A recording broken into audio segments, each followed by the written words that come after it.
Asus Padfone 2 has been revealed, as well as the HTC J Butterfly, and Apple starts sending out their invitation for the event next week. What's going on, guys? Jens Garcia here for another tech news.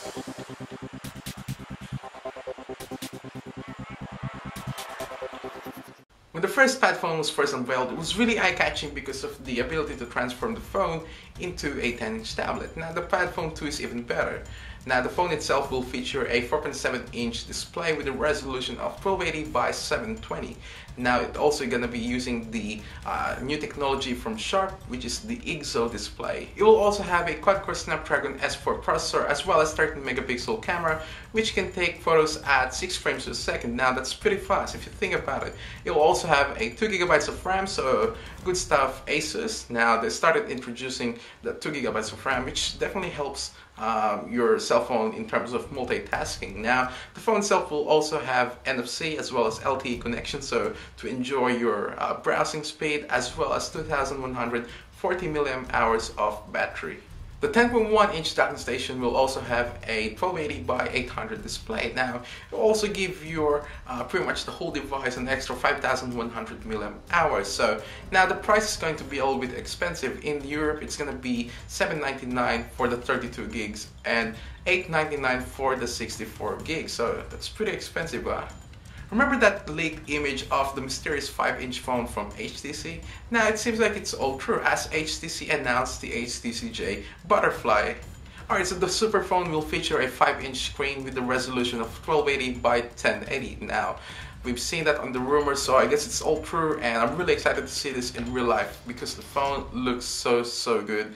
I believe this is going to be the best HTC phone yet. So now the only problem I have with HTC is the UI. I'm not really a big fan of their UI because pretty much it lags so much on the I've tried it on the One X and the One S, and I'm just not really a big fan of it. But you know, installing like for example stock Android on either of the device, it's going to be an amazing experience. So anyway, apart from that, it'll also have a 440 ppi, so it's a little bit lower than the Oppo Finder, so it's about 1 pixel lower than the Oppo Finder, but hey, 440, that's going to be amazing.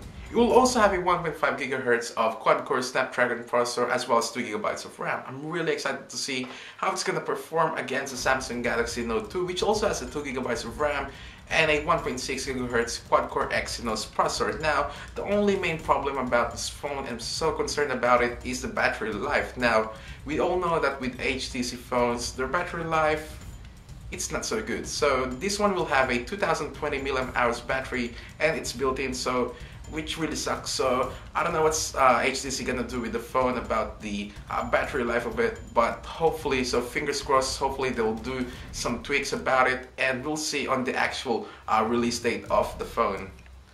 Apple started sending out invites for their keynote next week with a quote, "We've got a little more to show you." Now it sounds like they're referring to the iPad mini, which is rumored to have a 7.85-inch display, as well as it will feature the new lightning connector, which kind of makes sense as its new proprietary cable by Apple. Now it's also being reported to come into 3 different variants, such as the 16, 32, and 64. Now speaking of iPad mini, I'm hoping to sell my Nexus 7 so I can buy the iPad mini and I can do a review as well as unboxing for you guys. So fingers crossed, and hopefully I'll be able to send it by next week. It is also being reported that we're going to be seeing a new iMac with a thinner design, so we're probably going to see a better performance as well, like a better processor and a better graphics card. So I'm so excited to see this, as I'm actually getting I'm thinking of getting a new computer, and I was actually thinking of getting either an iMac or the Mac Mini. So